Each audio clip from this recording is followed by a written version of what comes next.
नमस्कार। आज हम राजनीति की खबरों से जरा गहरा उतरेंगे।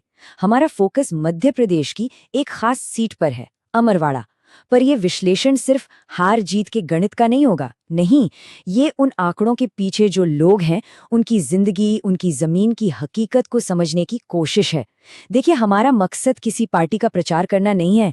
हम तो सिर्फ डेटा और जमीनी सच्चाई के आधार पर ये समझना चाहते हैं कि यहाँ के लोगों का जीवन बेहतर कैसे हो, और उसके लिए एक जवाबदेह शासन का ब्लूप्रिंट क्या हो सकता है। क्योंकि हमारा काम इसी एक सीधे सच्चे सिद्धांत पर टिका है। राजनीति, आप देखिए, सिर्फ वोट बटोरने या सरकार बनाने का कोई खेल नहीं है। इसका असली मकसद तो लोगों की जिंदगी को बेहतर बनाना है, उनकी गरिमा को बनाए रखना है। जब कोई सरकार, कोई सिस्टम लोगों की जिंदगी में अच्छा बदलाव लाता है, असल में तभी वो सफल कहलाता है। बाकी सब बातें हैं, शोर है, और अमरवाड़ा की कहानी को भी हमें इसी कसौटी पर देखना होगा। तो चलिए, सबसे पहले अमरवाड़ा की जमीन की धड़कन को महसूस करते हैं। ये सीट अनुसूचित जनजाति के लिए आरक्षित है। यहाँ की मिट्टी में, यहाँ के जंगलों में गोंड और बैगा समुदायों की सदियों पुरानी विरासत सांस लेती है। इनकी जिंदगी, इनकी रोजी रोटी सीधे सीधे जमीन से जुड़ी है, खेती से, जंगल की उपज से और यहाँ होने वाले छोटे मोटे खनन के काम से। ये वो लोग हैं जो मौसम की भाषा समझते हैं, जिनकी उम्मीदें हर फसल के साथ उगती हैं और कटती हैं। लेकिन जमीन से ये जो गहरा रिश्ता है, आज कई मुश्किलों से गुजर रहा है, और यही मुश्किलें, यही दिक्कतें यहाँ की असली राजनीति को तय करती हैं। ये सिर्फ शिकायतों की एक लिस्ट नहीं है, ये वो असल परेशानियां हैं जिनसे लोग रोज जूझते हैं। जब हम कहते हैं कि युवाओं में बेरोजगारी है, तो इसका मतलब है कि सपने दम तोड़ रहे हैं, मौके नहीं मिल रहे, कोई ऐसा लोकल ट्रेनिंग सेंटर नहीं है जो उन्हें आज के जमाने का हुनर सिखा सके। सोचिए, जब बिजली बार बार जाती है तो उस स्टूडेंट का क्या होता है जो रात में पढ़ना चाहता है, या उस किसान का जिसका पंप नहीं चल पाता। और लाडली बहना जैसी योजनाओं का पैसा जब वो वक्त पर नहीं मिलता तो एक एक घर का बजट बिगड़ जाता है। और सेहत, जब इलाज के लिए कोसों दूर जाना पड़े तो वो सुविधा कहाँ रह जाती है, वो तो एक और संघर्ष बन जाता है। ये सब मुद्दे सीधे सीधे इंसान की गरिमा से जुड़े हैं। तो लोगों के इन्हीं संघर्षों और उम्मीदों के बीच यहाँ की सियासत में एक बहुत बड़ी घटना हुई। एक ऐसा मोड़ आया जिसने भरोसे के पूरे समीकरण को ही हिलाकर रख दिया। चलिए अब उस घटना को समझते हैं जिसने अमरवाड़ा को आज एक बहुत ही अहम चौराहे पर लाकर खड़ा कर दिया है। पहले इस नंबर को देखिए, 89.1%। ये कोई मामूली आंकड़ा नहीं है। ये 2023 के विधानसभा चुनाव में अमरवाड़ा का वोटर टर्नआउट था, देश के औसत से कहीं ज्यादा।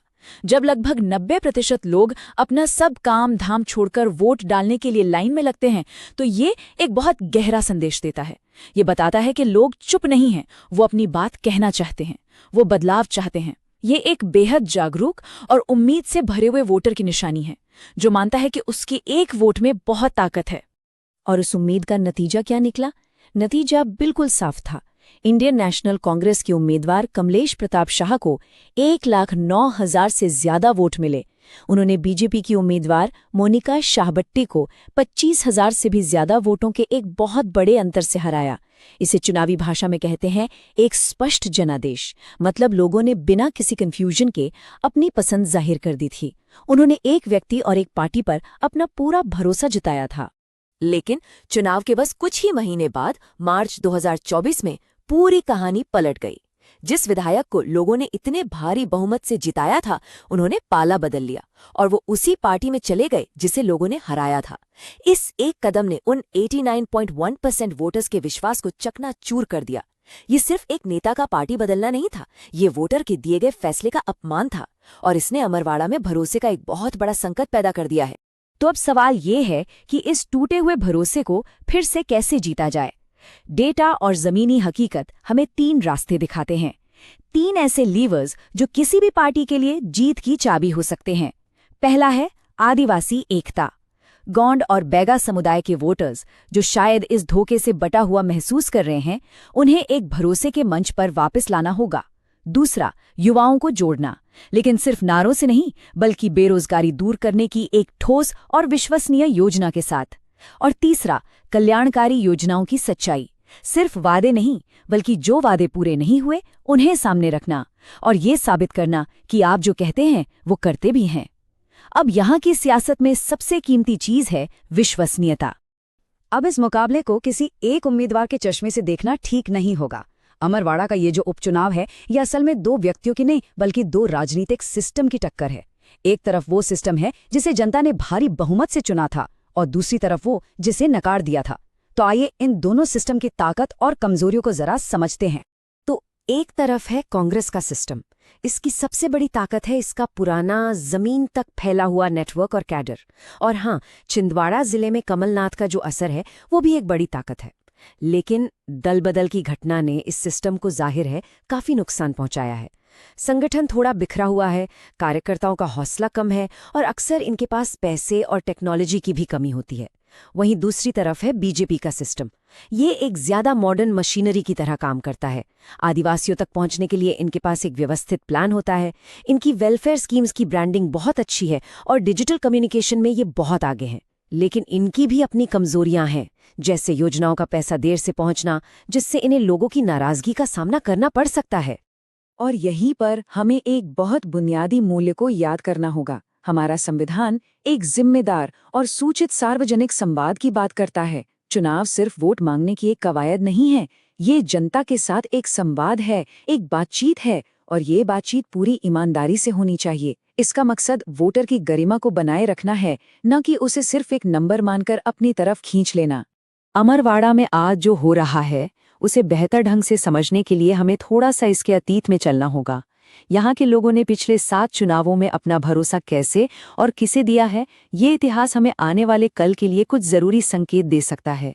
इस टाइमलाइन को देखिए, ये अमरवाड़ा के लोगों की बढ़ती हुई राजनीतिक चेतना की पूरी कहानी कहती है। 2008 में गोंडवाना गणतंत्र पार्टी यानी जीजीपी, जो एक स्थानीय आदिवासी पार्टी है, उसने यहाँ से जीत हासिल की थी। ये एक बहुत बड़ा संकेत था कि यहाँ का आदिवासी वोटर किसी भी राष्ट्रीय पार्टी का बंधुआ वोटर नहीं है। और 2008 के बाद से वोटिंग परसेंटेज देखिए, 75% से बढ़कर 83%, फिर 87% और अब रिकॉर्ड 89.1%। ये लगातार बढ़ता हुआ आंकड़ा क्या बताता है? यही कि लोग अपनी लोकतांत्रिक ताकत को लेकर ज्यादा से ज्यादा सजग हो रहे हैं और सिस्टम से उनकी उम्मीदें भी बढ़ रही हैं। और इस बढ़ती हुई भागीदारी का सीधा फायदा किसे मिल रहा था? ये ग्राफ सबको साफ साफ दिखा रहा है। दल बदल की घटना से ठीक पहले कांग्रेस का वोट शेयर लगातार और तेजी से बढ़ रहा था। 2013 में जो 31% था वो 2018 में बढ़कर 35.5% हुआ और 2023 में तो ये लगभग 48.4% के शिखर पर पहुंच गया। ये दिखाता है कि पार्टी और जमीन पर वोटर्स के बीच भरोसे का एक रिश्ता बन रहा था जो लगातार मजबूत हो रहा था। लेकिन इसी इतिहास में एक बहुत बड़ी चेतावनी भी छुपी है। जेजेपी की 2003 और 2008 की जीत को हमें कभी नहीं भूलना चाहिए। ये इस बात का सबसे बड़ा सबूत है कि आदिवासी वोट को कोई भी एक अखंड वोट बैंक समझने की भूल ना करें। यहाँ का वोटर बहुत समझदार है। अगर उसे लगता है कि बड़ी पार्टियां उनके असल मुद्दों जल, जंगल, जमीन और रोजगार को नजरअंदाज कर रही हैं, तो वो अपनी एक अलग आवाज के पीछे एकजुट होने में जरा भी देर नहीं लगाता। ये वोट सम्मान का वोट है, स्वाभिमान का वोट है। तो हमने समस्या को समझ लिया, इतिहास के सबक देख लिए, अब बात करते हैं समाधान की। हमारा काम सिर्फ विश्लेषण करना नहीं है, बल्कि एक रास्ता दिखाना भी है। एक ऐसा ब्लूप्रिंट जो सिर्फ शिकायतों को न गिने बल्कि उन्हें एक्शन में बदले। असल गवर्नेंस का मतलब यही होता है। ये जो मांगे आप देख रहे हैं, ये किसी राजनीतिक पार्टी के घोषणा पत्र से नहीं ली गई हैं। नहीं, ये सीधी अमरवाड़ा के लोगों के मन की बात है, उनकी आवाज है। आदिवासी युवा साफ कह रहे हैं, हमें नौकरी चाहिए, हमें हुनर सिखाने के लिए सेंटर चाहिए और हमें 2400 घंटे बिजली चाहिए। महिलाएं कह रही हैं, हमें बेहतर अस्पताल और योजनाओं का पैसा बिना देरी के चाहिए। जो मजदूर काम के लिए बाहर जाते हैं, वो नौकरी में सुरक्षा और मनरेगा की मजदूरी समय पर मांग रहे हैं। और लाभार्थी अपनी रुकी हुई पेंशन और कटे हुए राशन कार्ड की चिंता कर रहे हैं। कोई भी राजनीतिक एजेंडा अगर इन आवाजों को अनसुना करेगा तो वो कभी सफल नहीं हो सकता। तो इन्हीं मांगों के आधार पर एक जवाबदेह शासन का ब्लूप्रिंट इन 5 स्तंभों पर खड़ा होना चाहिए। पहला, रोजगार। सिर्फ वादे नहीं, आदिवासी युवाओं के लिए एक डेडिकेटेड स्किल मिशन जिसमें लोकल इंडस्ट्री के साथ मिलकर गारंटीड ट्रेनिंग और नौकरी की व्यवस्था हो। दूसरा, इंफ्रास्ट्रक्चर। बिजली, पानी, सड़क के लिए एक टाइम बाउंड प्लान, मतलब हर काम की एक डेडलाइन हो। तीसरा, सबूत के साथ कल्याण। एक ऐसा पारदर्शी डिलीवरी सिस्टम जहां हर लाभार्थी खुद देख सके कि उसका पैसा कहां तक पहुंचा। चौथा, एक शिकायत निवारण प्रणाली। एक आसान तरीका, शायद एक फ़ोन नंबर या एक दफ्तर जहां कोई भी अपनी समस्या बता सके और उसे तय समय में समाधान का भरोसा मिले। और इन सब के ऊपर है पांचवां और सबसे ज़रूरी स्तंभ, विश्वास। और विश्वास सिर्फ लगातार काम करने से, वादे निभाने से और ज़मीनी नेताओं को ताकत देने से ही बनता है। और आखिर में बात करते हैं नेतृत्व की जिम्मेदारी की। एक ऐसे नेतृत्व की जिसका मकसद सिर्फ चुनाव जीतना ना हो, बल्कि राजनीति से ऊपर उठकर सच में शासन करना हो। हमें ये याद रखना होगा, 89.1% का भारी मतदान बहुत बड़ी उम्मीदों का संकेत है। अब वो जमाना चला गया जब वोटर की वफादारी को हमेशा के लिए मान लिया जाता था। आज का भारतीय वोटर पहले से कहीं ज्यादा जागरूक है, उसके पास जानकारी की ताकत है और वो अपनी जरूरतों को लेकर बिल्कुल स्पष्ट है। उसे सिर्फ वादे नहीं, नतीजे चाहिए, उसे सम्मान चाहिए।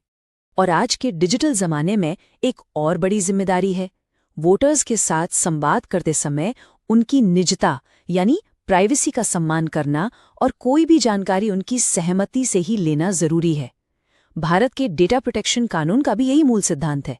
ये काम सिर्फ नंबरों की लिस्ट बनाने का नहीं है, ये लोगों के साथ भरोसे का एक रिश्ता कायम करने का काम है। और बिना भरोसे के कोई भी संवाद कभी कामयाब नहीं हो सकता। अमरवाड़ा का भविष्य उसका नहीं होगा जिसकी आवाज सबसे तेज है, बल्कि उसका होगा जो चुपचाप ईमानदारी से जमीन पर काम करेगा और असली गवर्नेंस देगा। अब सवाल यही है कि अमरवाड़ा का भरोसा कौन जीतेगा? ये फैसला तो अमरवाड़ा के लोग ही करेंगे। अगर आप एक जनकेंद्रित नेता बनना चाहते हैं और अपने निर्वाचन क्षेत्र का उत्थान करना चाहते हैं तो blueprintstrategies.ai से mgr@blueprintstrategies.ai पर संपर्क करें या 08042041602 पर कॉल करें। Purpose beyond politics.